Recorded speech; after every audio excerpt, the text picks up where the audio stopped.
नमस्कार,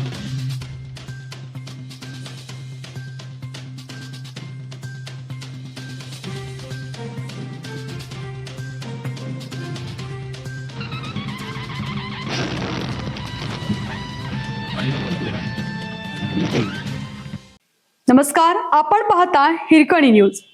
हिरकणी न्यूज प्रत्येक क्षण ताज्या घडामोडी आणि महत्त्वाच्या प्रत्येक बातमीसाठी नेहमी तत्पर. आचार्य श्री वर्धमान सागर महाराज यांचे कुंथलगिरीत यमसल्लेखना व्रत. महाराष्ट्र व कर्नाटक सीमा भागातून भाविकांची अलोट गर्दी.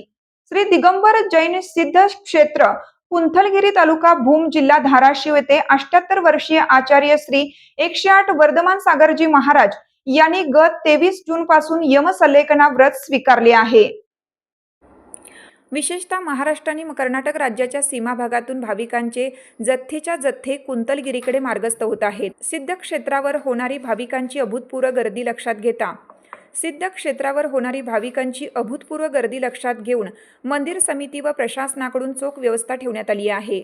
दूरवरून आलेल्या भाविकांना आचार्य श्रींचे दर्शन सुलभ व्हावे यासाठी क्षेत्र परिसरात जागोजागी मोठ्या डिजिटल स्क्रीन उभारण्यात आले असून त्यावरून थेट प्रक्षेपणाची विशेष सोय करण्यात आली आहे. अत्यंत शांत, प्रसन्न आणि निर्मळ भावाने देहत्याग करण्याची ही धार्मिक प्रक्रिया आचार्य श्रींच्या दृढ आत्मबलाचे दर्शन घडवत आहे. त्यामुळे हजारोंच्या संख्येने गर्दी होत आहे. आचार्य श्री 108 वर्धमान सागरजी महाराज यांचे पूर्वाश्रमचे दीक्षेपूर्वीचे नाव श्री पायगोंडा अडगोंडा पाटील असं होतं. त्यांचा जन्म 3 जानेवारी 1951 रोजी महाराष्ट्रातील कोल्हापूर जिल्ह्यातील निमशिरगाव येथे झाला. त्यांच्या वडिलांचे नाव श्री अडगोंडा पाटील व आईचे नाव श्रीमती मुरुदेवी अडगोंडा पाटील या होत्या. त्यांनी BA आणि B.Ed पर्यंतचे उच्च शिक्षण पूर्ण केले होतं. ते सुरुवातीपासूनच अध्ययनशील, धार्मिक आणि आध्यात्मिक प्रवृत्तीचे धनी होते. सांसारिक जीवनात राहत असतानाही त्यांच्या मनात वैराग्य आणि आत्मकल्याणाची भावना निरंतर जागृत होती.